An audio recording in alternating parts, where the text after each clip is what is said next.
वही गयो सफल भयो केटा सफल भयो रुको जरा सबर करो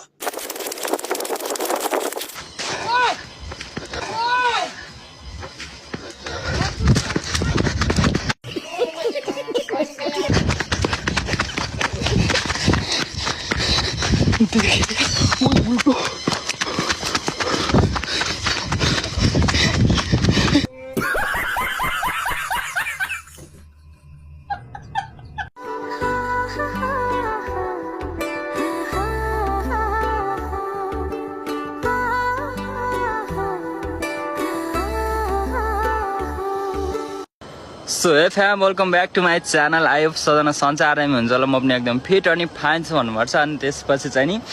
तल बस्दै वाक्क परेर त पुरै गर्मी र चच्च पहिला हावा नलाएर अलिकति माथि हाइटमा आएपछि त हावा लाग्छ होला नि त सर भनेर चाहिँ उहाँदेखि सर यति धेरै हाइटमा आइयो तर पनि त हेर्नु हावा खै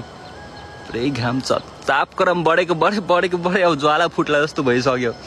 त्यसपछि हावा आउँछ कि भनेर सर आएको त्यसपछि हावै नलाग्यो त्यसपछि यति टाढा आएपछि केही न केही त धमाका त गर्नै पर्यो होइन यति धेरै मिहिनेत गरेर आयो हावा त खान पाइएन अरू चिज त खान पऱ्यो नि त छस्छ भनेर चाहिँ सन्दीप पाटा कुना हग्न लाग्यो त्यो हेर्नु न त्यहाँ हग्न लाग्यो क्या कति हग्छस् के कति त्यसपछि यति टाढा आएपछि त केही न केही त गर्नु पऱ्यो नि त होइन हावा नखायो भने अरू चिज त खानु पऱ्यो नि त भनेर चाहिँ त्यही भएर चाहिँ एउटा मालकी याद आयो झ्याप्पा पाटा आउन बित्तिकै झ्याप्पै याद आयो दिमागमा त्यो माललाई चाहिँ अस्ति मैले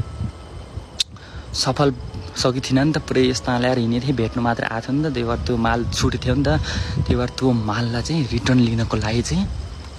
कुदेर आइदिएको आज त्यो माल त फुस्काउने त कुरै हुँदैन अस्ति सिस्नो खाइएको थियो नि त सिस्नो आज बदला लिन्छ सिस्नाको बदला धेरै नहगिन् धेरै नहग कालो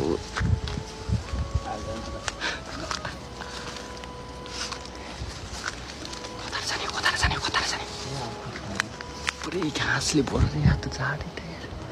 उतार जाम